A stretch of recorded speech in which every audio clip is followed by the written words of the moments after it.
kufahamu agano la kibali. Itakusaidia kufahamu agano la kibali. Understanding the covenant of favor.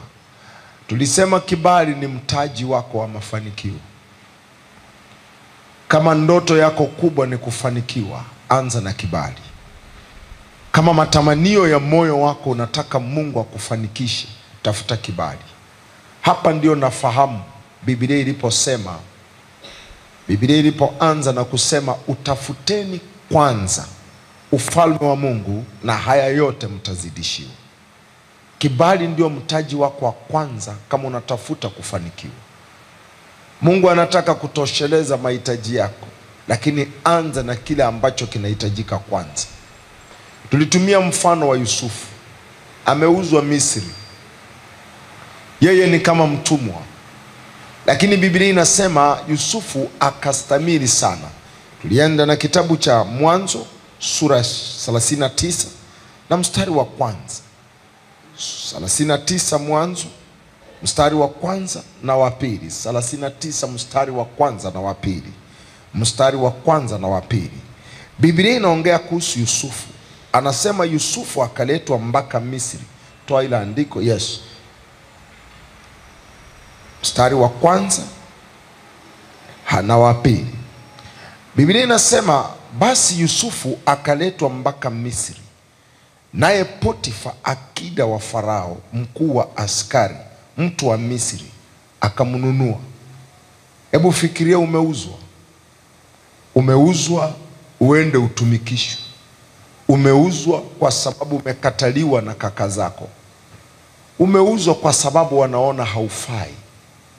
Lakini angalia kitu hapa. Biblia inasema akauzwa, askari mtu wa Misri akamnunua mkononi mwa hao Waishmaeli waliomleta huko. Waishmaeli ni kama Waarabu. Wamekuuza kwa Waarabu kwa sababu wanaona ufai. Wengi tuko hapa ni kana kwamba watu wanaona ufai. Pengine ulifeli shuleni. Pengine umefeli katika maisha. Pengine umejaribu vitu vingi tu. Hauna vyeti, hauna chochote, hauna pesa, hauna hata mtu wa kukusaidia. Saa nyingine hauna ndoa ya uhakika. Hivi ndio Yusufu alikuwa. Ameuzwa kwa Waarabu. Lakini angalia Biblia inavyosema. Bwana akawa pamoja na Yusufu, naye akastawi. Unastawi namna gani na uko kwa nchi ya wenyewe? Utastawije na wewe uko kwa nchi ya utumwa? Umeuzwa. Nini kinachomfanya stawi? Biblia inasema Bwana akawa naye. So mwanzo wa mafanikio yako sio vitu. Huyu jamaa wanayemuita amestawi hana hata 10. Hana hela kabisa. Huyu wanayesema amestawi hana mtu anayemjua. Yaani hajui mtu. Amepoteza anwani ya familia, amepoteza anwani ya baba yake. Kama kulikuwa na mjomba, hana. Ni yeye tu na Mungu. Lakini Biblia inasema akastawi. Kwa Kiingereza anasema and he was successful. So mafanikio hayaanzi na pesa. Mafanikio hayaanzi na vitu. Mafanikio yanaanza na kibali. Lazima utafute kibali cha Mungu. Lazima ujue jinsi ya kutembea katika kibali cha Mungu. Yaani ukajaribu kuanza mafanikio na mtaji, utafeli. Ukiwa unatafuta mafanikio na vyeti, utaanguka. Kama ndoto yako unatafuta mafanikio na kuwajua watu, utafeli tu. Mafanikio yanaanza na kibali. Na Bwana akawa pamoja na Yusufu, akastawi. Kwa sababu gani? Alimpa kibali. So kama ndoto yako ni kufanikiwa, mafanikio hayaangalii sura. Mafanikio hayaangalii sana masomo. Mafanikio yanavutiwa na kibali cha Mungu ambacho kinatenda kazi kwako. Hili lielewe, litakusaidia. Pasta, mafanikio katika huduma hayaanzi na vyombo. Unaweza kuwa na vyombo vizuri sana na ufeli vibaya. Mafanikio katika huduma hayaanzi na ukumbi. Mafanikio katika huduma hayaanzi na watu, yanaanza na kibali. Pata kwanza kibali. Yusufu anastawi kwa nchi ya utumwa. Na katika nchi ya utumwa Yusufu anaonekana kufanikiwa. Anafanikiwaje? Kwa sababu alikuwa na kibali na Mungu. Na unisonge mbele kidogo, nisikilize. Siku moja ya kibali ina uwezo wa kuondoa mateso ya miaka. Siku moja tu. Just one day of favor. Unaweza kuwa umehangaika miaka mingi sana. Siku moja tu ya kibali ina uwezo wa kufuta mahangaiko yako. Wana wa Israeli waliteseka miaka 430. Wanatumikishwa. Walipewa kibali siku hii moja tu. Biblia inasema katika Kutoka sura ya 3 mstari wa 21, nitawapa watu hawa kibali. Hakusema nitawapa hawa watu elimu. Siku moja ya kibali na uwezo wa kufuta mateso yako. Laana sugu zinavunjwa wakati kupitia harufu ya kibali. Nitawapa hawa watu kibali. Kitabu cha Kutoka sura ya 3 na mstari wa 21. Nami nitawapa watu hao kufadhiliwa. Hilo neno kufadhiliwa ni kupendelewa, ni kibali mbele ya wa Misri. Hata itakuwa hapo mtakapokwenda zenu, hamtakwenda kitupu. Miaka mingi ya umaskini inaweza katika na kibali. Ukilielewa hili litakupeleka juu sana. Na wacha tusonge mbele ili niende kwenye somo. Kibali ni nini? Narudia hiki ili kikujenge zaidi. Kibali ni nini pastor? Nilikupa vitu vinne. Number 1, kibali ni Mungu kuwa na wewe. Kibali ni Mungu kuwa na wewe. Kibali ni mtu. Kibali sio kitu. Kibali sio somo. Tunaongea kuhusu mtu ambaye ni Mungu. Uwepo wake katika maisha yako ndio kibali. Nafasi yake katika maisha yako ndio kibali. Kibali ni Kristo. Ndio sababu kibali ni Mungu pamoja na wewe. Na jina lake Yesu linaitwa Emmanuel, Mungu pamoja na sisi. So kibali ni nafasi ambayo umempa Mungu. Kibali ni muda ambao umemkabidhi Mungu. Kibali ni uwepo wa Mungu ambao unabeba wewe. Pima maisha yako na hiki. Unabeba uwepo wa Mungu kiwango gani? Ndio kibali ulichonacho. Kitabu cha Mwanzo 39 mstari wa 21, and then tukiruka kidogo kwenda mbele 23. Utaona kibali hapa. Mwanzo 39, angalia kibali. Tumefunzwa sana kibali, ni hiki na hiki. Pokea hili litakusaidia. Ni nafasi uliyompa Mungu. Biblia inasema lakini Bwana akawa pamoja na Yusufu. Hiyo tu. Hawakusema kitu kingine. Bwana akawa pamoja na Yusufu, akamfadhili na akampa kibali machoni pa mkuu wa gereza. Mwanzo wa mafanikio ya Yusufu, amepoteza ndugu, amepoteza baba, hana mama, hana kitu chochote, lakini akapambana awe na Mungu. Ndio kibali. Unakumbuka sanduku la Mungu likija kwa nyumba ya anaitwa nani? Obededom. Obededom alikuwa ni mlinzi. Yule bwana alikuwa ni watchman. Alikuwa hana jina kabisa katika Israeli. Watoto wake walikuwa ni walevi wa kupindukia. Una uhakika ya kwamba mke wake naye maisha hayakuwa mazuri. Sababu ya Daudi kupeleka sanduku la Mungu kwa nyumba ya Obededom, hakupeleka kwa sababu alikuwa ni mtakatifu. Daudi alikuwa analipeleka lile sanduku kwa majaribio. Kwamba hii imeuaje? Hebu tupeleke kwa huyu Taira, tuone kama itachinja wote. Obededom alipoona sanduku la Mungu, akaita watoto. Akamwambia, jamani, huyu aliye hapa ndiye aliyevukisha baba zetu katika bahari ya Shamu. Huyu waliyemweka hapa ndio huyu aliyelisha baba zetu. Naomba kwa hii miezi michache, kwa muda mfupi mlio hapa, badilisheni mienendo yenu, hata kama hamjui kuabudu tujifunze. So Obededom kila asubuhi walikuwa wakiamka wanaenda kwenye sanduku. Hawalishiki kwa sababu walikuwa wastahili kabisa. Wanamwimbia sifa, wanamwimbia pambio. Wakirudi jioni hivyo hivyo. Biblia inasema Mungu akambariki Obededom mpaka Israeli wakasikia. Biblia inasema Daudi akasikia habari ya kwamba Mungu amebariki Obededom. Kwa sababu gani? Uwepo wa Mungu uliingia kwa nyumba ya Obededom, akaupatia nafasi, na kwa sababu hiyo akabadilishwa. Na ukisoma Biblia yako, utakapokuwa unasoma historia, utaanza kusikia hawa ni watu shujaa wa Israeli waliotoka kwa nyumba ya Obededom. alimbariki na vizazi vyake vyote vikabarikiwa, kwa sababu kibali ni uwepo wa Mungu pamoja na wewe. Najua uko bize unatafuta hela. Mungu ana nafasi gani kwako? Najua ni mchungaji, una watu wengi na unahitaji kuwaombea uwafanyie ukombozi. Mungu ana nafasi gani kwako? Mungu ana nafasi gani katika kanisa lako? Unaweza ukawa na kanisa kama hili limejaa ratiba, Mungu hayupo. Unajua hili kanisa linaweza likajaa ratiba, baada ya maombi tunaenda kwa hiki, baada ya hiki tunaenda kwa hiki, mwezi wa 5 hiki na hiki. Mungu hayupo, na utaona matokeo yake ni nini? Kibali kinakatika. Kibali ni Mungu kuwa na wewe. Jenga muda na Mungu dada. Tafuta nafasi ya Mungu asubuhi, mchana, jioni. Mara ya kwanza inaonekana ni kama unasumbuka, lakini itakulipa. Mwanzoni itaonekana kama unapoteza nafasi. Saa nyingine unapoona waanza, watu wengi wanakuchukua kama kichaa hivi. Watu wengi wanakuchukua kama unapoteza muda, lakini mwisho wa siku watakutafuta. Mwanzoni unapoanza kumtafuta huyu Mungu, watu watakusema.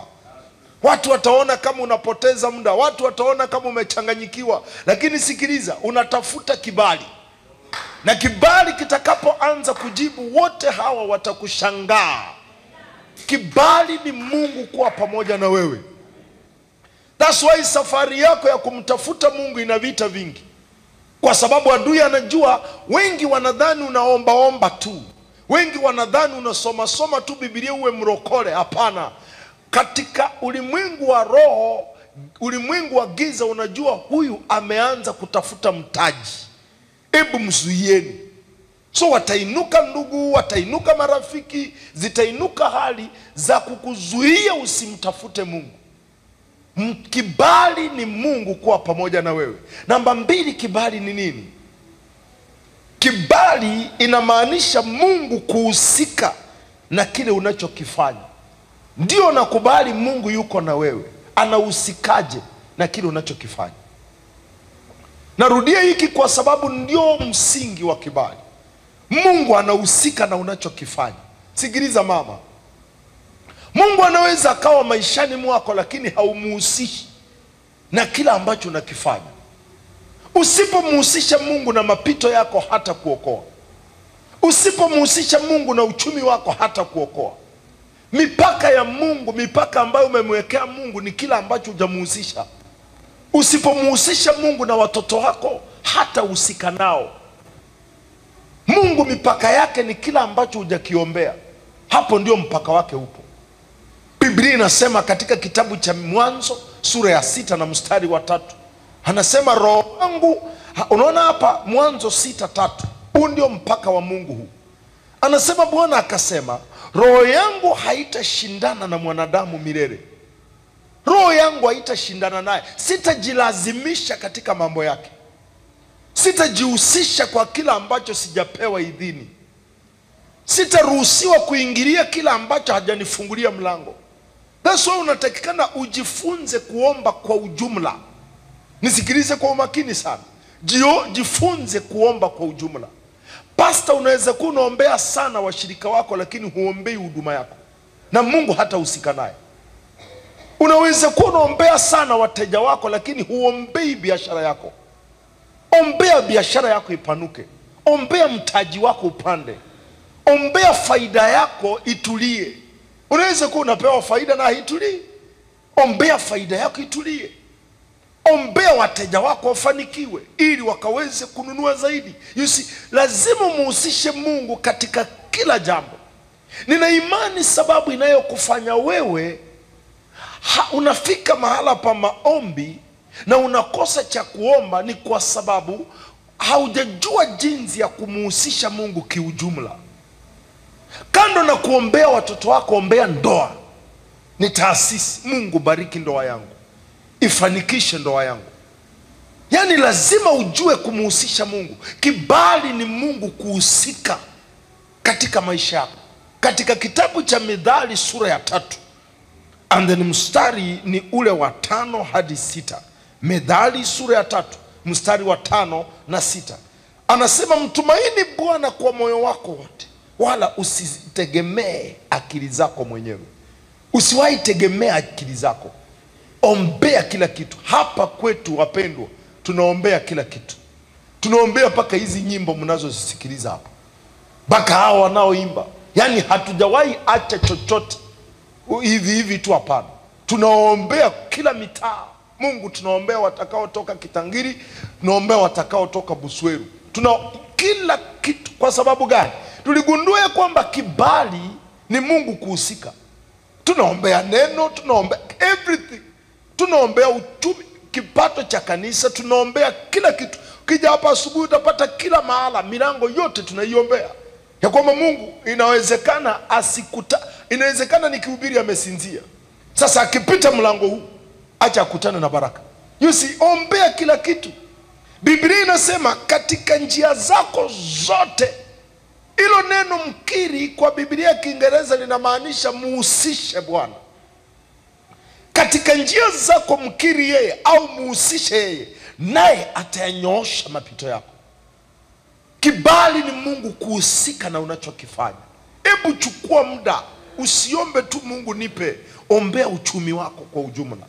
Unapoombea uchumi wako, Mungu anahusika na vipato vyako. Mungu anahusika na aina ya fedha unazopokea. Mungu anahusika paka na matumizi ili zisiishe. Mungu atahusika hata na utunzaji wa kile utakachopaki nacho. Hapo ndio utaanza kuona matokeo katika uchumi wako. Kibali ni Mungu kuhusika na unachokifanya. Namba 3, kibali ni Roho Mtakatifu, ni uhai wa Roho Mtakatifu katika maisha yako. Roho Mtakatifu yu hai katika maisha yako. Sio tu yule Roho Mtakatifu ambaye unamtaja, sio tu yule Roho Mtakatifu ambaye unamsikia, anahusika na maisha yako, yu hai. Yani yuko active katika maisha yako. Una uwezo wa kumsikia. Una uwezo wa kufundishwa na uelekezwe naye. Kibali ni Roho Mtakatifu yu hai, umejaa kaka. Muhusishe Roho wa Bwana. Acha asikae kama mgeni asiyejulikana. Ni mgeni aliye katika maisha yako, yuko active. Anasikika ukiomba, unamuhisi ukitembea, unamuhisi unapofanya vitu vyako. Katika Warumi sura ya 8 na mstari wa 14 anasema wanaoongozwa na Roho wa Mungu, hawa ndio wana wa Mungu. Hawa ndio waliopendelewa. Kitabu cha Warumi sura ya 8 na mstari wa 14, kwa kuwa wote wanaongozwa, wote ambao Roho Mtakatifu amewashika mkono na Roho wa Mungu, hao ndio wana wa Mungu. Inamaanisha hao wengine ni watu wa kawaida. Patia Roho Mtakatifu nafasi katika kuomba kwako. Msikilize na yeye akusikilize. Muhusishe katika kile unachofanya. Muulize maswali. Hebu sema naye. Hebu mpe muda wa kusikiliza. Tafuta daftari kadogo, andika anachokuambia. And then anza kuona maisha yako yanapoanza kufunguka. And then namba 4, kibali ni nini pastor? Kibali ni baraka ya Mungu inavyotenda kazi katika maisha yako. The blessing of God at work in your life. Au wema wa Mungu unaotenda kazi. Siongei tu kuhusu wema wa Mungu ambao umeusoma. Baraka ya Mungu inatenda kazi maishani mwako. Wewe ni mtu ambaye unategemea sio uwezo wako, unategemea baraka ya Mungu. So unajihusisha sana na utoaji. Unajihusisha sana na utumishi. Unajihusisha sana na unenaji wa neno. Unajihusisha sana na vitu vinavyohusu nyumba na ufalme wa Mungu. Kwa nini? Unatibua baraka ya Mungu iwe hai katika maisha yako. Katika kitabu cha Methali sura ya 10 na mstari wa 22 anasema baraka ya Bwana inatajirisha. Methali 10:22. Kibali ni nini? Ni baraka ya Mungu inayotenda kazi katika maisha yako. Unaona hapa? Baraka ya Bwana hutajirisha. Kutajirisha ni kwamba inatosheleza, inakuzidisha, inakuzalishia. So kama umedumaa ni kwamba baraka ya Mungu imekata. Na ukijiangalia vizuri utapata wewe sio mtoaji, wewe sio mtumishi, wewe sio uhusiki sana na ufalme wa Mungu. Kuna vitu vimekata baraka ya Mungu. Na maana yake ni nini? Kibali cha Mungu kimekata. Na nataka nisonge mbele. Hili ndio somo la ibada ya leo. Vitu vinavyoweza kukata mtiririko wa kibali katika maisha yako. Baada ya kukuonyesha kibali kinafanya nini, nimekuonyesha faida za kibali, Nimekuonyesha njia za kupata kibali, unaweza zipata kwenye CD au unaweza zipata kwenye YouTube. Na leo acha nikuonyeshe nini kinaweza kukata kibali cha Mungu katika maisha yako. Kuna vitu ambavyo umeviingiza bila kujua, ambavyo vimekata kibali cha Mungu katika maisha yako. Nisikilize. Kwa sababu umepata kibali mara moja, haimaanishi utaishi na kibali siku zote. Kibali kinaweza patikana na kibali kinaweza toweka. Lazima ujue jinsi ya kutunza kibali. Narudia tena. Kibali kinaweza patikana na kibali kinaweza toweka. So una jukumu la kutunza kibali cha Mungu juu yako. Una jukumu la kutunza kibali cha Mungu katika biashara yako. Nisikilize watu wa Mungu. Kitu kimoja kuhusu mafanikio ni hiki. Ni rahisi kufanikiwa. Shida sio kufanikiwa. Wengi tulio hapa tumekutana na mafanikio kwa njia moja na nyingine. Tatizo kubwa la mafanikio ni kutunza mafanikio. Yaani kuja utunze mlango wa mafanikio uendelee, ni kazi ambayo ni endelevu. Kwa walio katika riadha au katika michezo, kuvunja rekodi ni siku hii. Unaweza vunja rekodi ya ulimwengu, ya dunia siku moja. Kutunza hiyo rekodi ili isinyang'anywe kwako ndio kibarua. So Mkristo hauwezi ukategemea kibali ulichopata mwaka jana kitaendelea kwenda na wewe. Ni lazima ujiongeze na uendelee kutibua kibali cha Mungu. Ni lazima ujifunze kutunza kibali cha Mungu. Kitabu cha Timotheo sura ya 1 na mstari wa 6. Timotheo wa 1 sura ya 6 na mstari wa 20. Timotheo wa 1 sura ya 6 mstari wa 20. Paulo anamuomba mwanae Timotheo. Anasema, Timotheo, ilinde hiyo amana. Ilinde. Una kazi ya kulinda kibali cha Mungu. Unaweza ukaomba Mungu akakupa mafuta ya kibali, sio shida. Tatizo ni utalinda kibali. Usipojua jinsi ya kulinda kibali, utakuwa nacho na utapoteza. Na ndio unaona kinafanya mtu anajuta. Ndio kinafanya unaona mtu ghafla amekata, hasongi tena. Kuna vitu ambavyo vinaweza kukata kibali, na nitakupa kama 5-6 hivi. Number 1. Nini hiki pastor ambacho kinaweza kata mtiririko wa kibali? Inawezekana nimecheza nacho bila kujua, kwa sababu ghafla mambo yangu yamekata tu. Ghafla milango yangu haisongi. Ghafla sioni baraka. Ghafla hata sioni mtu akishughulika na mimi. Hata nikijaribu kuita siwaoni tena. Ni wapi nilikosea? Ndio hii Biblia inakuchambulia. Cha kwanza kabisa kinachoweza kupoteza kibali ni unapomwacha Mungu. When you depart from God. Unapofika mahala umemwacha Mungu. Umeruhusu muda wako na Mungu kuchezewa. Umeruhusu nafasi ya Mungu kuondolewa. Umeruhusu ule muda wa Mungu katika maisha yako kukatika. Kibali kinakata. Unamkumbuka Adam na Hawa? Wale wa jamaa, siri ya kibali chao ilikuwa ni kila jioni Mungu anakuja, wanakutana. Wanaongea, Biblia inasema in the coolness of the day. Kifika jioni kama hii, Adam na Hawa ilikuwa ni mkutano wao na Mungu. Wanamsikiliza Mungu wao na Mungu wao anawasikiliza. Kwa sababu hiyo kila kitu kiliwatii. Bustani iliwasikiliza. Kila kitu walichokishika kilikwenda. Lakini siku moja wakamwacha. Kitendo hicho cha kumwacha Mungu na kuwa mbali naye, manake ni muda wao na Mungu kaanza kukatika. Wakaruhusu vitu vikaingia hapa katikati, vikaanza kidogo kidogo kuiba muda wao na Mungu. Wakaanza udhuru mara kwa mara kuhusu Mungu. Njoo tuombe. Unajua bwana nimechoka, niko busy. Nendeni tu, nitaenda kesho. Kidogo kidogo. Kumbe kuna kitu kinatafunwa katika ulimwengu wa roho. Kibali kikakata. Ndio machozi unayoona mwanadamu akiwa nayo mpaka leo. Kibali kitakatika wakati ambapo utajikata kutoka kwa Mungu. Once nafasi yako na Mungu imechezewa. Sikiliza, mwana mpotevu akiwa katika nyumba ya baba yake, baba yake ni picha ya Mungu. Mwana mpotevu ni picha ya kanisa. Mradi yupo katika nyumba ya baba yake, hapungukiwi chochote. Hakuna anachoweza kuomba asipewe. Meomba mali amepewa, kila kitu amepewa. Halikuwa ni raha mstarehe, wafanyakazi wapo, wakumfulia, wakulima wapo, chochote anachokihitaji, kibali kilikuwepo. Biblia inasema alipoondoka tu, neno la Mungu linasema akaenda safari ya mbali.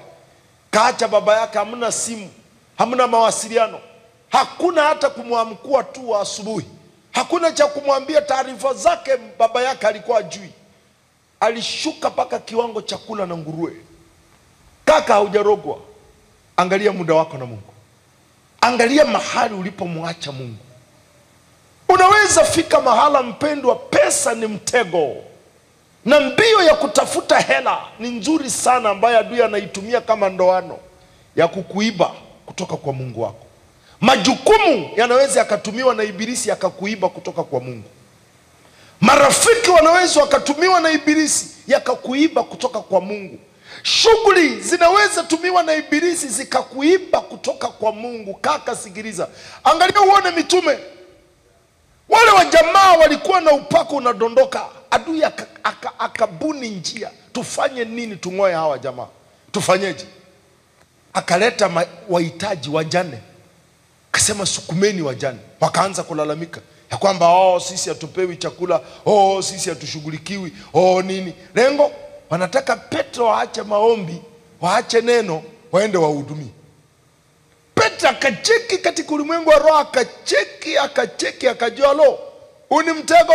Akasema sikilizeni, tafuteni watu waaminifu ambao watakuwa wanagawa chakula. Sisi hatuwezi kuacha neno la Mungu tukaenda kushughulikia meza. Tutategwa. Tutajitoa katika huduma ya maombi na neno.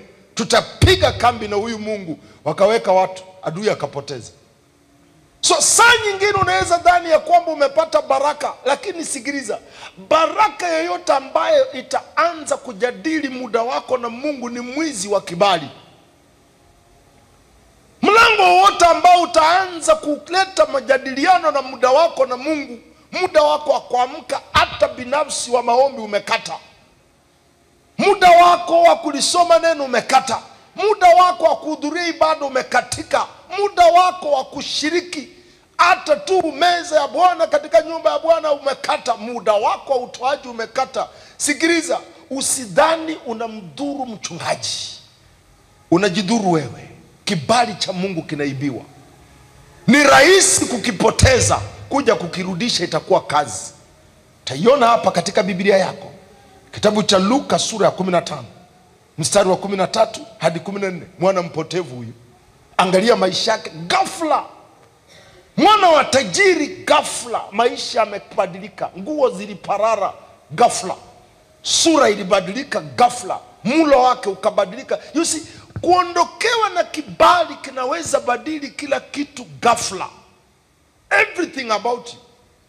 Unaweza jikuta wewe ambaye hujawahi umwa, umeanza kuumwa ovyo ovyo. Usidhani kibali kinashughulika tu na kukupa vitu. Kibali kinashughulika paka na ulinzi wako. So utajikuta vitu ambavyo havijawahi tokea kwako vimeanza kutokea. Ukiniuliza mimi nitakwambia, mama, chunguza muda wako na Mungu. Angalia huyu kijana, maisha yalibadilika kwa huyu kaka ghafla. Viatu zake zilizeeka ghafla, sura yake ikabikika ghafla, mlo wake ukabadilika. Biblia inasema hata baada ya siku sio siku nyingi, yule mdogo akakusanya vyote, akasafiri kwenda nchi ya mbali, mbali na baba yake, mbali na uwepo wa Mungu asisumbuliwe, mbali na ibada kila siku, kila siku, mbali na kusoma neno kila saa. Kwani mbona kuna watu wasomi neno na wanafanikiwa? Mbali. Biblia inasema akatapanya mali zake huko kwa maisha ya uasherati. Yani haikuchukua muda ulinzi ukaondoka kwake. Ikaanza kuvamia vipato vyake, vinaondoka tu asijue. Alipokuwa amekwisha tumia vyote, njaa kuu iliingia nchi ile. Mahali ambapo kibali kimeondoka, vitu vya ajabu vitaingia. Sikushangai dada, kuna baadhi ya magonjwa unapambana nayo hayahitaji hata maombi, yanahitaji tu mrudie Mungu. Kuna baadhi haya matatizo ambayo unayo kaka yangu hayahitaji mtu akuombee maombi maalum, yanakuhitaji wewe umrudie Mungu. Wewe ni kijana ambaye umezaliwa kwa familia ya Kikristo. Wewe ni kijana ambaye msingelala bila kuomba. Wewe ni kijana ambaye msingekula bila kuomba. Sasa leo hii Mungu amekupa nafasi ujitegemee. Umejitenga na Mungu wa nyumba ya baba yako. Sasa unategemea nini? Ni lazima tu kibali kiondoke, na unaona unaishi maisha magumu tofauti na wazazi wako. Mrudie Mungu. Nini kimeingia katika ndoa yako? Yusufu alipata, Daudi alipata raha kidogo. Jichunge ndugu yangu, huku chini unamtafuta Mungu, unamlilia Mungu. Halafu umefika huku juu umeanza kukwepa majukumu ya kumtafuta Mungu, itakukula. Yusufu alipata kidogo kwa kumtafuta Mungu vichakani, akiimba, kipiga kinanda, Mungu akamuinua, akampa nyumba ya kifahari, akampa kitanda cha kifahari, akampa watu wa kumsaidia kufanya kazi, maaskari ambao wako tayari kupigana hata kufa kwa ajili yake. Daudi akajisahau, akasema siraha ndio hii jamani, siraha ndio hii. Kitanda kinateleza tu, yani kitanda kiko kule na kule, yani kinateleza tu. Biblia inasema ilipofika mwanzo wa mwaka, siku ya majeshi kwenda vitani, Daudi akwenda, akasema niendeni, mimi nataka kupumzika kidogo. Taachia mnani hizi vitu. Maenda kwenye screen kubwa, ana seti tu. Anaenda kwenye nyumba, anaweka ufa, mnaita ufa anainua tu juu, linalipuka ndani ya nyumba kabisa. Shika simu, akicheki, akifinya WhatsApp imefika, finya Facebook imeingia. Daudi akasema vitani siendi, niendeleeni tu. Akasema acha nipande na juu kidogo. Hakujua kwamba ni adui amekuja kuiba kibali. Kupitia kumwacha Mungu kwa kitendo hiki, ndio ilikuwa mwanzo wa Daudi kulala kichakani. Ndio ilikuwa mwanzo wa Daudi kudhihakiwa na watu ambao wasingeliweza kumsogea. Kitu kilimuingia Daudi ambacho sio cha kawaida. Ndio ulikuwa mwanzo wa mwanae kuingiza laana katika familia yake. Laana ya uzinzi iliingia kwa Daudi kwa njia hii, na haikuwahi ondoka kamwe. Mrudie Mungu. Nikisema mrudie Mungu, sikwambii uende ile ya kinyume ya baba niliiba, hapana. Rudisha muda wako na Mungu. Rudisha nafasi yako kwa Mungu. Mungu anachotafuta ni kwamba ushirika wako na yeye ukomae. Mungu anachotafuta ni kwamba muda wako na Mungu upanuke. Leo hii ni dakika 30, anaangalia, akichungulia kule mbele, liwe ni lisaa. Afike huko mbele ni masaa 2 3. Afike huko mbele maandiko yamekujaa. Ndio raha ya Mungu wako. Rudi kwa Mungu mama. Sio kwamba kuna kitu chochote kimekuinukia, hapana. Nafasi yako na Mungu ikisha katika, kibali kimekatika. Na kibali kikikatika, ngao yako imekatika. Chochote kitatokea. Unakumbuka nyumba ya Yusufu? Yesu aliondoka siku 3. 3 days Yesu hayupo, wameenda hekaluni wakamuacha siku 3. Waliporudi wakamkuta, Maria alisema tumekutafuta kwa kuhangaika. Siku 3 hizo amani ilipotea, siku 3 hizo raha ilipotea, siku 3 hizo furaha ilipotea. Kila mtu amekunja uso, mahangaiko yasiyo na matokeo, mpaka walipompata wakarudi naye nyumbani. Mama, unatafuta sana suluhu najua, lakini mrudie Mungu. Ungemuuliza Adamu na Hawa, tatizo lenu liko wapi? Wangekwambia kuna mzee fulani tulinunua kiwanja karibu naye anaturoga. Hakuna mtu aliyekuwa na waroga. Muda wao na Mungu ulichukuliwa. Na ndio sababu katika wokovu tunakuja kwa maneno machache sana. Bwana Yesu, nipo mbele zako, mimi ni mwenye dhambi, nisamehe. Katika hizo dakika 5 tunarudishwa kwenye bustani. Somebody uko hapo, umepoteza bustani yako, unaitafuta sana. Vitu fulani vimeingia katika maisha yako. Mtoto ambaye ulikuwa unafaulu, ujinga umeingia wa hali ya juu. Wewe mwenyewe ujielewi. Nikikuuliza unasema pastor, mimi nikienda kwa mtihani napata blackout. Hakuna chenye unapata blackout. Ulimwacha Mungu. Uliingia na wanafunzi wenzako ukajisahau. Wewe ni mtoto wa madhabahu. Mtoto ambao ulikuwa unakaa na wazazi wako unaomba, mlitegemea neno, mlitegemea maombi. Sasa umefika shuleni umemsahau Mungu. Kitakachotokea ni nini? Ndio hiki ambacho kilimkuta mwana mpotevu. Biblia inasema njaa kuu iliingia nchi ile, yeye naye akaanza kuhitaji. Vitu fulani vinakuingia tu ambavyo upendi. Namba 2, jinsi gani naweza kupoteza kibali? Namba 2, njia ya kupoteza kibali ni shukrani inapokatika kwako. Unapofika mahala umepunguza shukrani ama umesahau shukrani. Wapendwa, sikiliza. Ukitaka kutunza mkono wa Mungu katika maisha yako, mkono wa Mungu hautunzwi na mahubiri. Mkono wa Mungu unatunzwa na shukrani. Jifunze hili, litakusaidia. Mkono wa Mungu ambao uko juu yako, ambacho ndio kibali. Uwepo wa Mungu ambao upo ndani yako, ambao na uko juu yako, ambacho ndio kibali, inatunzwa na kushukuru. Wakati ambapo utajisahau na kumshukuru Mungu na uchukue vitu kawaida, kuanzia saa hii unaanza kushuka chini. Ukianza kumchukua Mungu hivi hivi, unaanza kuwa hivi hivi. Fika mahala, tambua matendo ya Mungu kila saa, mshukuru. Anza maombi yako kwa kushukuru. Chunguze na uchunguze kila ambacho Mungu amekufanyia, mshukuru. Haijalishi una matatizo kiasi gani, usisahau kipande au nafasi kidogo ya Mungu iliyobaki katika maisha yako. Unaweza itanua ama unaweza ikasinyaa kwa kupitia zoezi la shukrani.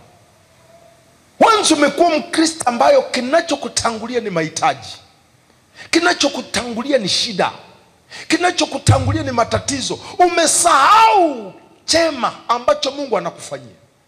Umesahau mazuri ambao Mungu anafanya. Umesahau wema wa Mungu ambao bado upo katika maisha yako. Dada, sikiliza. Ukifika pale, kinachopotea ni kibali. Sasa unaweza ona mlango adui kuiba kibali kwako. Ananyanyua mahitaji, ananyanyua matatizo, ili akufumbe macho usione kinachofanya kazi kwako. Bishop wangu alinifundisha na akasema hivi: adui akikuonyesha kila ambacho hakifanyi kazi, muonyeshe kinachofanya kazi. Usichungulie sana kila ambacho hauna, muonyeshe kile ulicho nacho na umshukuru Mungu. Onyesha kile ulicho nacho. Usichangamkie sana mahali ambapo hujafika. Changamkia sana mahali ambapo Mungu amekufikisha, and then mshukuru Mungu. Shukrani kikatika, kibali kinakatika. Na njia moja ambaye adui anaiba kibali, ananyanyua shida, ananyanyua matatizo, ili uishi maisha yako unatazama shida tu, unatazama mapito tu, and then unasahau hiki ambacho kinafanyika. Inawezekana leo huna hela ya kodi ya nyumba, lakini mama, piga picha tangu mwanzo wa mwaka huu mpaka leo watoto wako hawajailazwa. Kuna watu wanaishi Bugando, mzaliwa wa kwanza, wa pili na wa tatu, wote wako kwa vitanda tofauti. Mmoja yuko ICU, mwingine huko amekatika mguu, aligongwa na baiskeli, na huyu mwingine huku aling'atwa na nyoka. Huyu ni mzazi kama wewe. Ajui hata kuhusu swala la hela, anacholilia tu ni usalama wa watoto wako. Wewe tangu mwanzo wa mwaka mtoto wako hajaumwa, lakini hauna kodi. Unalia machozi ni kana kwamba hauna chochote. Hii ni mlango wa kukunyang'anya kibali. Usijilinganishe na watu, jilinganishe na neno la Mungu. Kila ambacho hauna leo hii ni muda tu mama, utakuwa nacho, na tena utakuwa nacho bora zaidi. Ndio sababu Biblia inakuambia hivi: upitapo katika moto. Upitapo, hakusema unapoishi ndani ya moto. Moto ulio ndani leo hii sio kwamba utaishi ndani, unapita. Na sisi zote Biblia inasema tutapita. Anasema mpitapo katika moto. Leo hii upo kwenye moto wako, jiambie ya kwamba sijaja kuishi hapa, napita tu. Na anasema katika huo moto unaopita niko pamoja na wewe. Sasa usiangalie moto, angalia aliye na wewe katika huo moto. Ukipoteza jicho lako kwa aliye nawe katika moto, hapo ndio unaanza kuungua. Nataka uone ili andiko katika Warumi sura ya 1 mstari wa 21 hadi 22. Walipopoteza shukrani, Mungu alifungua bomba la matatizo kwao. Yani mimi nawafanyia haya na muoni kabisa. Yani mimi nawasaidia na kweli hamwezi kuona. Hamuoni hata lililo jema kwangu. Okay, acha niwaonyeshe matatizo ndio pengine mtakumbuka. Usifike hapo. Angalia andiko hapa. Kwa sababu walipomjua Mungu hawakumtukuza kama ndiye Mungu wala kumshukuru. Walijua kabisa huyu ni Mungu, hawakumtukuza wala kumshukuru. Biblia inasema bali walipotea katika uzushi wao, na mioyo yao yenye ujinga ikatiwa giza. The more unalalamika ndivyo moyo unavyojaa giza. Biblia inasema wakijinena kuwa wenye hekima walipumbazika. You see, kupoteza kumshukuru Mungu.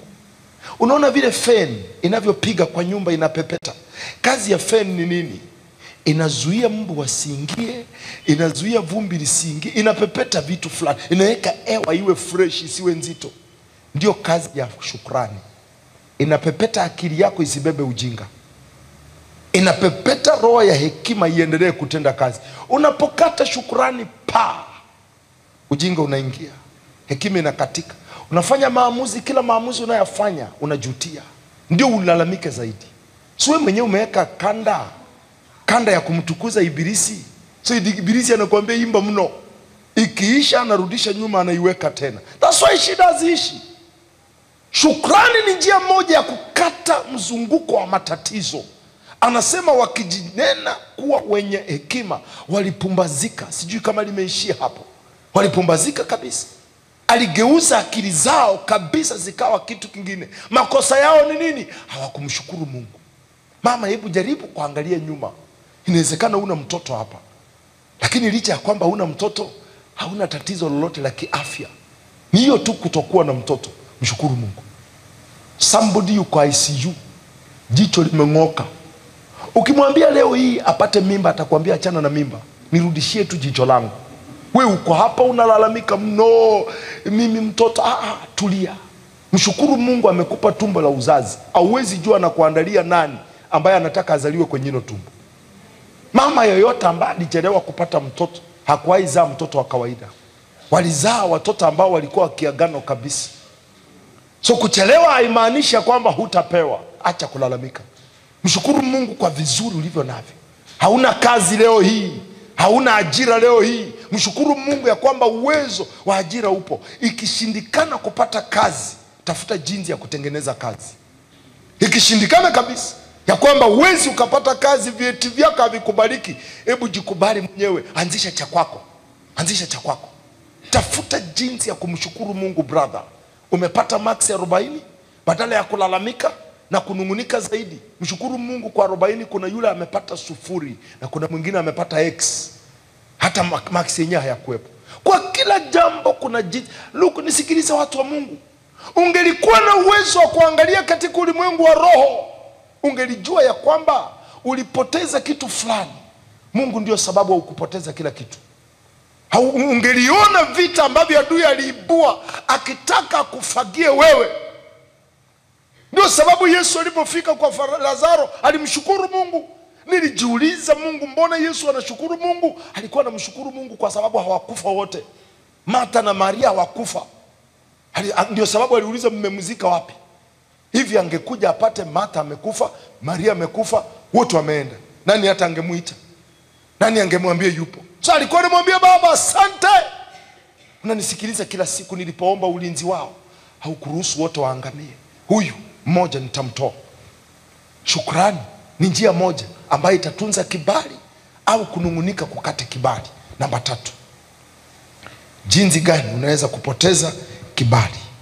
Ni wakati ambapo unapuuza maagizo ya Mungu. Wakati unapopuuza neno. When you ignore the instructions from God. Wakati ambapo utafika mahali unalipuuza neno la Mungu.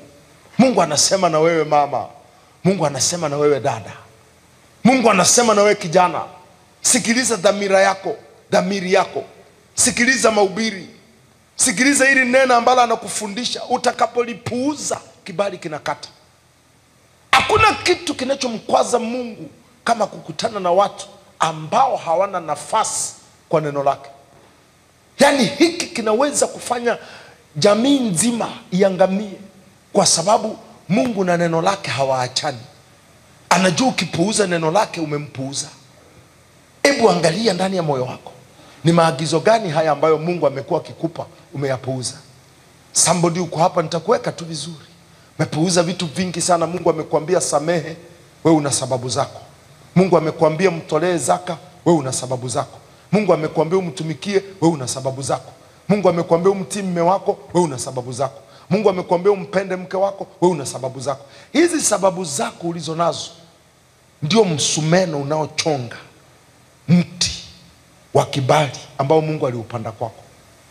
Mungu anachotaka kwako, anataka uliheshimu neno lake. Nataka nikupe maandiko hapa ambayo yatakusaidia, yatakusongesha mbele. Angalia kitabu cha Samueli wa kwanza sura ya 15 na mstari wa 11, alafu twende 26. Saul alikata kibali kwa kulidharau neno la Mungu. Samueli wa kwanza 15. Ili andiko nililiona na nikalipiga mstari na nikalibeba.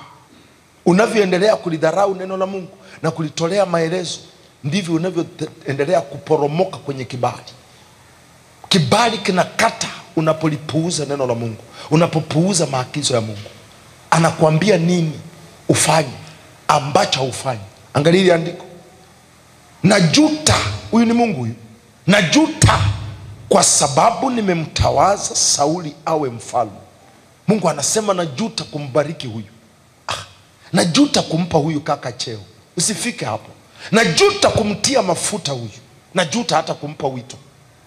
Najuta kabisa hata kumpatia kile nilichompa. Hebu tufuatilie kwa nini anajuta. Maana amerudi nyuma asinifuate. Unaona hili? Amerudi nyuma kabisa. Nilimpa nafasi, anatukuza nafasi niliyompa kuzidi mimi. Anaheshimu bosi wake sana kuniliko mimi. Anapenda sana vitu nilivyompa kuzidi mimi. Tuendelee, matokeo yanaendelea hapa. Wala hakufanya nilivyomwamuru. Hataki kwenda na ushauri wangu kabisa. Anasema Samueli akasikitika, akamlilia Bwana usiku kucha. Mstari wa 26. Samueli akasema, sitarudi pamoja nawe. Anamlilia, anamwambia Saul, kwa sababu umelikataa neno la Bwana. Bwana naye amekukataa wewe usiwe mfalme wa Israeli. Maybe umemkataa Yesu. Uko hapo hujaokoka kabisa. Unajivunia dhehebu lako sana. Unajivunia dini yako sana. Yesu ni neno. Anakuambia mwanangu, hautaenda mbinguni kwa dhehebu. Hautaenda mbinguni kwa kukua karibu na bishop. Mimi ndio njia, mimi ndio uzima. Wewe uwezi. Sema mimi ni MKKT hapa, napenda tu kuja kusikiliza neno. Anakusemesha sana, mwanangu, nipe moyo wako nikusaidie. Umekataa. Okay, anakufundisha neno lake. Anakuambia dada, fanya hivi na hivi utabarikiwa. Hutaki. Una maelezo yako na sababu zako. Alifika mahali akasema kwa sababu umelikataa neno la Bwana. Kwa Kiingereza aliongea, kuna tafsiri kwa Kiingereza anasema because you have despised the word of God, the Lord has rejected you from being king. Kwa sababu umelidharau neno la Mungu, haulichukulii maanani. Wapendwa, sikiliza. Mtumishi mmoja wa Mungu alisema hili neno, nitalisema kwa Kiingereza na nitalisema kwa Kiswahili. Alisema hivi: God's word is your contact with God and it is your contract with God. Neno la Mungu ndio muunganiko wako na Mungu na ndio mkataba wako na Mungu. Once umelipuuza, inamaanisha huna mkataba na Mungu na huna muunganiko na Mungu. Neno lake ndio muunganiko wako na Mungu. That's your contact. Yeye hauwezi ukamuona tu hivi uso kwa uso. Atalitanguliza neno. Ndio sababu Biblia inasema alilituma neno. Ukilikataa umemkataa. Ukilipuuza umempuuza. Ukilidharau umelidharau. Na utakapolikubali, huo ndio mkataba wako na Mungu. Mkataba wako katika uchumi na Mungu unaanza na neno lake. Hiki alichokuambia kwenye neno lake ndio mkataba wako na yeye katika uchumi. Mkataba wako katika ndoa ndio hili neno alilokuambia. Unaona anapokuambia mke, mtii mume wako, huo ndio mkataba wako. Usidhani ya kwamba unadanganywa. Usidhani ya kwamba unapumbazwa. Mtii. Alisema mtii katika Bwana. Huo ndio mkataba ulionao. And then katika kumtii anajua cha kufanya. Anapokuambia mume, hebu mpende mke wako, naenda naye kwa hekima, ni chombo dhaifu. Huo ndio mkataba wako. Ukifika mahala ambapo umempuuza huyo dada, unamdhalalisha, unamdharau, umevunja mkataba wa ndoa, hauwezi ukamwona Mungu. So you see, kibali kinakatika wakati ambapo hauendi na maagizo yake. Kuna mahali ambapo umelidharau neno la Mungu, na hapo mahala kibali hutakiona. Ndio sababu unaona kuna hali ya kudhalalishwa katika ndoa, kuna hali ya kudhalalishwa katika afya. Unaona anapotuambia mtamtumikia Bwana, naye atawabariki, naye ataondoa haya magonjwa ya Misri kutoka kwenu. Huo ndio mkataba wetu wa afya. So licha ya kwamba ni mchungaji, natafuta jinsi ya kutumika. Lazima nitumike tu. Kwa sababu gani? Nikivunja hicho, nimevunja mkataba wangu na Mungu. Angalia ni mikataba mingapi ambayo umeivunja. Anapokuambia chunga unachokisema, mauti na uzima ipo kwenye kinywa chako, anakuambia nina mkataba na maisha yako, lakini lazima uwe makini na neno unalolisema. Ukiongea ovyo ovyo, umevunja mkataba, nitashindwa kukulinda. Wewe hujali. Sema, Bwana, hata Ukristo nimeuvua. Kwa hivi sasa nimeuvua, kwa sababu yamenikasirisha. Matusi ya nguoni ndio hayo, maneno yasiyo na kikomo. Nisikilize, usipolinda mkataba wako na Mungu, na mkataba wako na Mungu ni neno. Hili neno ndio mkataba wako na Mungu.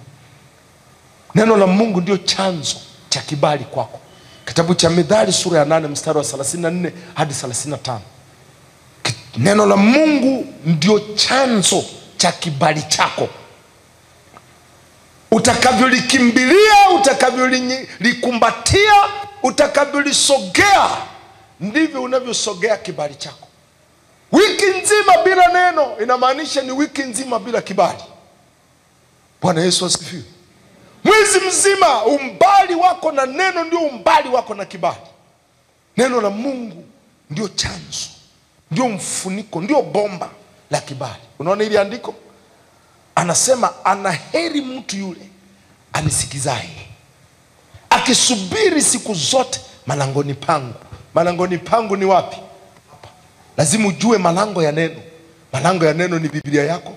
Malango ya neno ni kwenye ibada, kwenye semina. Haya ndio malango ya neno la Mungu.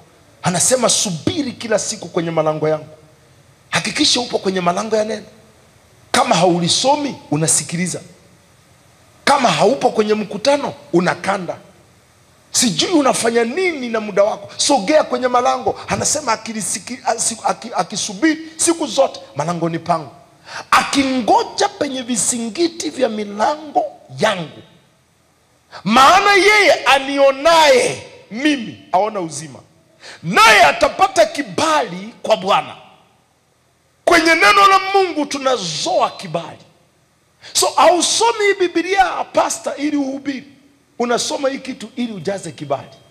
Mshirika, hausomi hii Biblia usiseme ya kwamba hiyo ni kazi ya pastor. Hii si kazi ya pastor hii. Hili ni lango lako la kibali. Amka asubuhi, pita ndani. Amka fika mchana, pitia. Kitaka kulala, pitia. Mwezi umeanza hivi, pita. Una kitabu unatembea nacho. Somebody yuko hapo unaogelea na kitabu cha Yohana. Unaogelea kwenye kitabu cha Luka. Upo kwenye kitabu cha Mathayo, Matendo ya Mitume. Unafanya nini? Unapalilia tunda la kibali. Na hicho ndio kibali kitakacho kutetea. Bwana Yesu asifiwe. Nasema Bwana Yesu asifiwe. Angalia Yeremia 44 mstari wa 10 hadi 11. Neno la Mungu linapokuwa haba katika maisha yako, kibali kinakuwa haba. Maagizo ya Mungu yasipozingatiwa, kibali kinakata. Anasema, hawajanyenyekea hata leo, wala hawakuogopa, wala hawakuenenda katika sheria yangu. Hawataki. Wala katika amri zangu nilizoweka mbele yenu na mbele ya baba zenu. Matokeo, basi kwa sababu hiyo Bwana wa majeshi, Mungu wa Israeli asema hivi, tazama, nitaelekeza uso wangu juu yenu, ili niwaletee mabaya, hata kukatilia mbali Yuda yote. Analeta mabaya badala ya mazuri. Kwa sababu gani? Wamekataa neno lake. Mpendwa, sikiliza. Nataka niongee na wewe kama mchungaji. Kwa hali ilivyo sasa hivi, nisikilize kwa umakini, mimi ni mchungaji wako. Kwa hali ilivyo sasa hivi, sio kama zamani. Hauwezi kuwa Mkristo na useme unategemea utaenda ibadani tena wakupe neno. Jifunze kujisomea.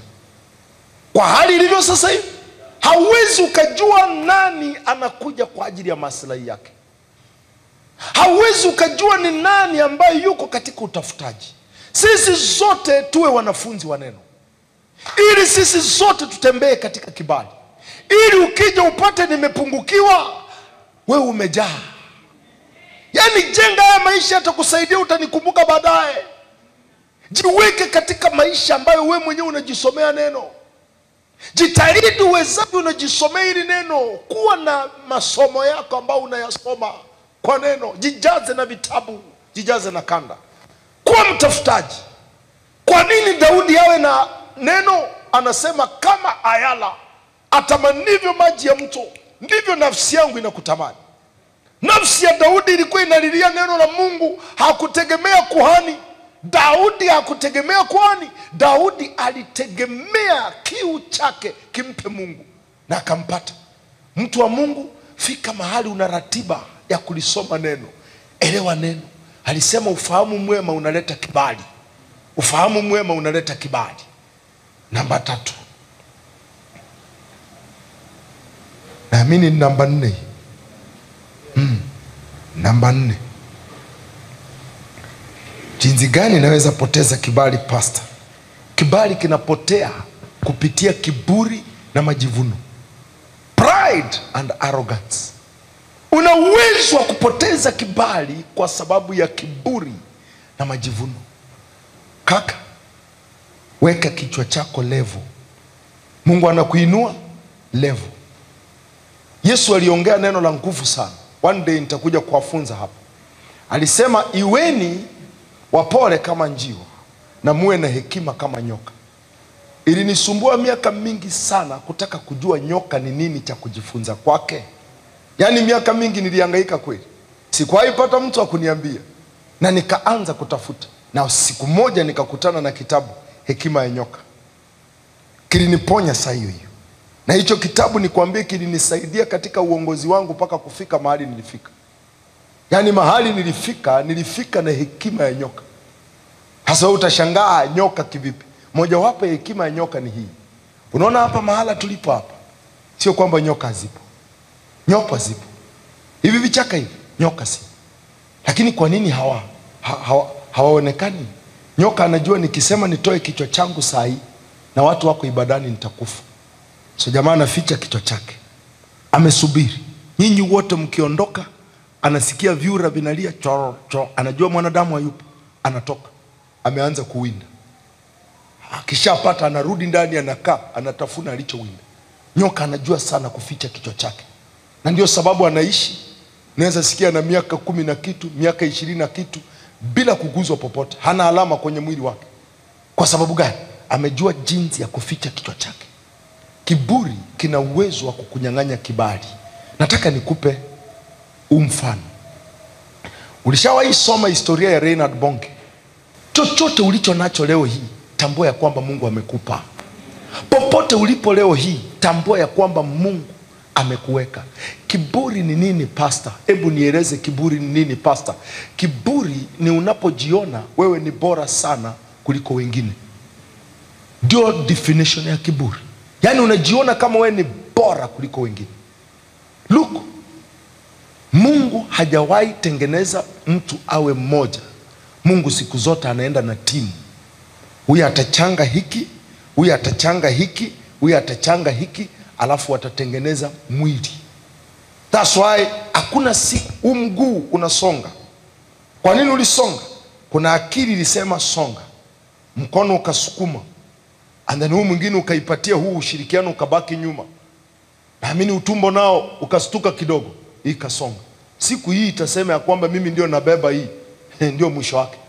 Na hii kikata imeoza. Nini hiki ambacho kimekubeba? Sikilizeni watu wa Mungu. Kiburi hakianzii kwenye matendo.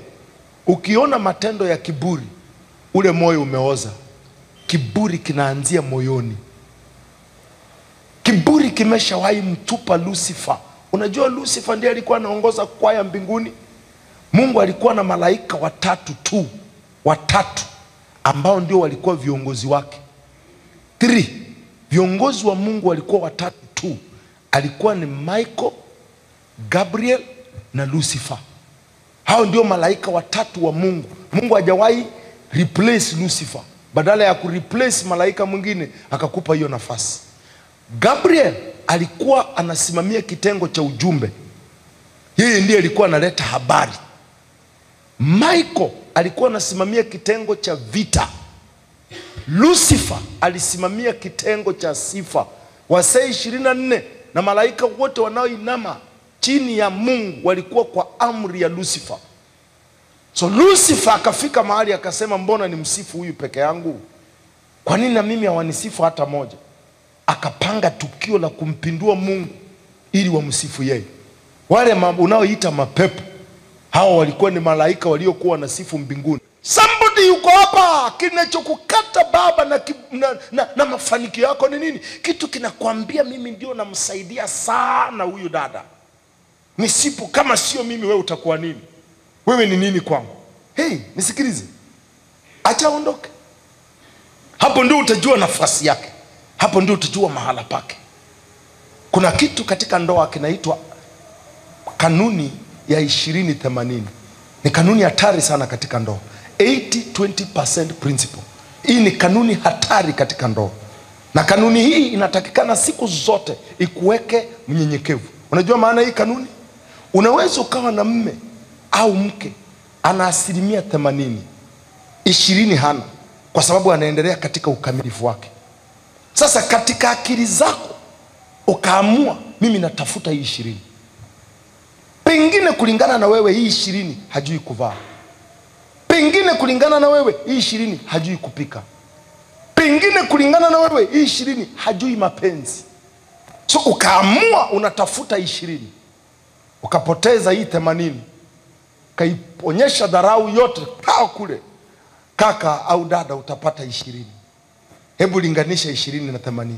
Sasa umepata anayekupa mapenzi. Mapenzi asubuhi, mapenzi saa 4, mapenzi saa 7, mapenzi saa 8. Huyu alikuwa anajua kuleta nyama. Huyu amekupa mapenzi hakuna cha nyama. Hiyo ndio inaitwa kanuni ya 20-80. That's why shangilia Mungu kwa hii 80 ambayo unaiona. Muamini Mungu kwa hii 20 ambayo imekosekana.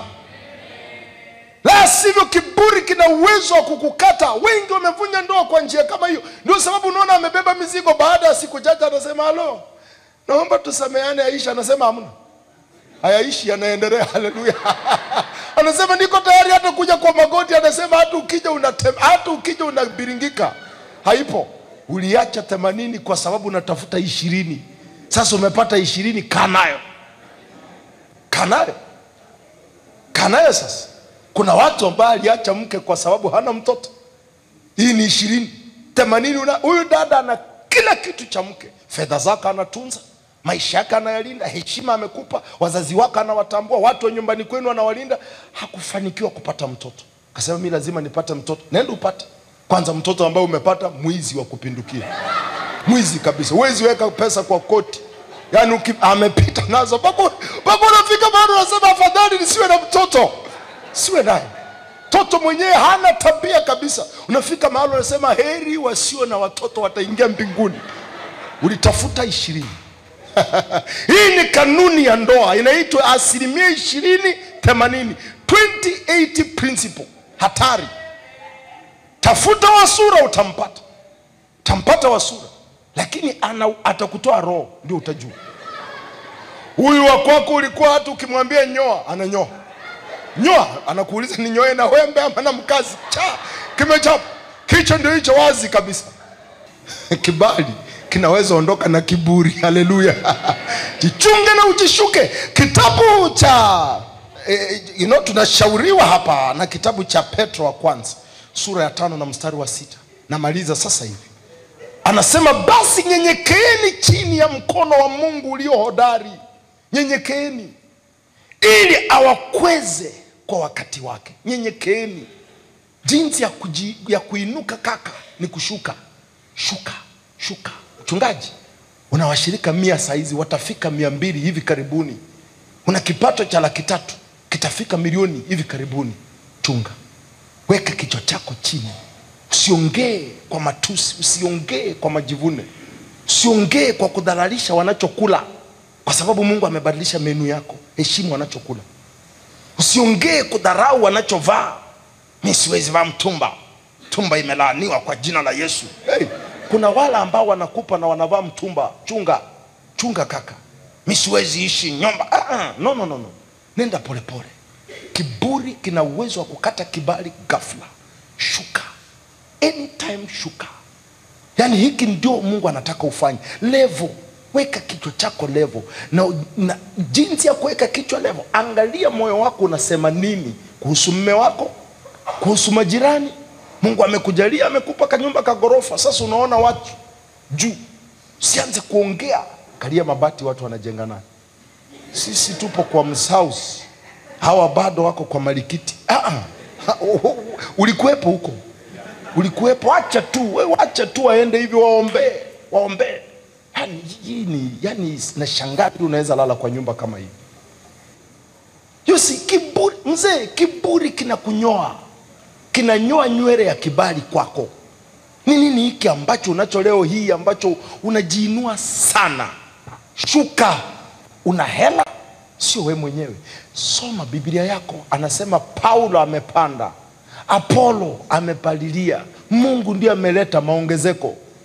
So angalia aliyeleta maongezeko, sio maombi yako pastor yanayoguza kanisa. Wewe uliomba, mwingine akahubiri, mwingine akafuata nafsi, mwingine akasafisha kanisa. Mungu kaleta matokeo. So huwezi ukasimama ukasema kama sio mimi ambaye natumika kwa hilo kanisa, yani hamna kitu hapo. Utakwenda. Ukitaka kujua maana ya kiburi, hebu kaongee na Nebukadneza. Mungu ana chuo chake ambacho anapeleka watu wa kiburi, unajua. Mungu ana chuo chake pastor. Unajua chuo chake? Pori. Nebukadneza alijiinua akasema, ufalme huu ambao nimeujenga na mikono yangu, alafu mnaniletea Mungu wa kishenzi. Eti Mungu wa Israeli. Nimejenga na hela zangu nazitoa kwenye account. Jenga ufalme, nimejenga majengo. Mungu akasema hebu rudia. Ipo kwenye Biblia. Jamaa akarudia akasema ni ufalme nilioujenga. Mungu akasema atumalizani mbali. Hapa nataka nikuonyeshe unyenyekevu. Nitakuonyesha unyenyekevu. Do you know Nebukadneza alimea manyoa hapa. Makucha yakafyatuka. Ili kucha lina uwezo wa kufika kule, unajua. Hapo ndio nikaogopa huyu Mungu. Hivi vinywele hivi vishungi unavyoviona vina uwezo wa kufyatuka paka viwe mplangeti. Zilimea pale. Mungu akamuonyesha nataka kubadilisha paka na chakula chako. Msichana fulani alikuwa ameleta maua, unajua hizi ofisi za kifahari wanaletanga maua. Nebukadneza akasema sitaki wali tena. Chapa maua pale, msichana akafyatuka mbio. Akasema bosi amechanganyikiwa, mbio miguu badala ya viatu ikamea mangoto. Yani jamaa akabadilika ghafla, akahama kwa nyumba yake, akaenda porini mbio. Miaka 7. Alipofika huko akasema Mungu, niko tayari nikupe utukuzi, nirudishe tu. Ndio akarudishwa. Usiende kwenye chuo cha wenye kiburi. Kinadhalalisha. Yani kinaweza kukunyima hela, kikunyime marafiki, kikunyime kila kitu kwa sababu umejigamba. Na mwisho, nini ambacho kinaweza kunikata na kibali? Unapowadharau wazazi wako. Please, watu wa Mungu, kumbukeni wazazi wenu. Unapowasahau na kuwadharau wazazi wako, kuna mawili hapo: kudharau na kusahau. Kumbuka wazazi wako. Fanya unavyoweza. Mfanye tu huyo mama awe rafiki yako. Fanya huyo baba awe rafiki yako. Acha kumdhalalisha mama yako mbele ya mke wako. Acha kudhalalisha baba yako mbele ya mke wako. Mama, acha kudhalalisha wazazi wako mbele ya mume wako. Wafunike wazazi wako. Wafunike uchi wao. Kuwafunika uchi sio tu kuwasema vizuri peke yake. Badilisha maisha yao. Fanya maisha ya wazazi wako yawe na hadhi. Yani yana uheri fulani ambao hata mume wako akienda anawaheshimu. Fanya maisha ya wazazi wako yawe mazuri ya kwamba mke wako akienda kijijini kutembea anawaheshimu. Kuna heshima za maneno na kuna heshima za matendo. Hebu tengeneze heshima ya matendo kwa wazazi wako. Fanya mzazi wako akitoka kijijini haja kutembelee, unaweza jivunia ya kwamba huyu ni mama yangu. Hata kama hana sura, watu wajue ya kwamba ulijaribu. Ulijaribu. Unapofika mahala na uwezao wazazi Nilisema Jumapili, mzazi wako ana uwezo wa kuzima taa ambayo ni taa ya hatima yako. Taa wanayoongea kuhusu mbele ya Mungu, tuna vinara ambavyo vinawaka, vinatuwakilisha. Kikizima, hatima yake imezima. Katika Methali 20 na mstari wa 20. Fanya unavyosoma, soma na wazazi wako moyoni. Soma nao moyoni. Unapofanya biashara, fanya nao watu moyoni. Fanya nao moyoni. Usiruhusu mzazi wako aliyekuangaikia afike mahala anateseka ukiwepo. Usiruhusu. Usiache mzazi alale njaa kwa siku hizi kweli. Na gunia la muhindi ambalo ni shilingi 40,000, 50, mzazi analala njaa, ambaye 40 hii ni nywele yako tu. Una uwezo wa kufanya kitu. Mchele kilo 100 ambaye ni 200,000, wale miezi 3 mpaka wajisahau. Una uwezo wa kufanya. Kanga ya shilingi 25,000. Una uwezo wa kufanya kitu kaka. Acha kujisahau kiasi hiki. Unaharibu maisha yako bila kujua. Mpendo, kumbuka nyumbani. Hivi vitu vyote mnavyofanya, ufanye nini, miradi nini, wewe ndio unayenunua rangi ya askofu, wewe ndio unayenunua mchere wake. Hivi vyote ni bure kama hukumbuki mzazi. Unganisha baraka ya mzazi, baraka ya mchungaji na baraka ya Mungu, na uone mahali maisha yake yataenda. Naona maisha yake yakipanda katika jina la Yesu. Naona maisha yake yakiinuka katika jina la Yesu. Naona ukibarikiwa katika jina la Yesu. Simama tafadhali.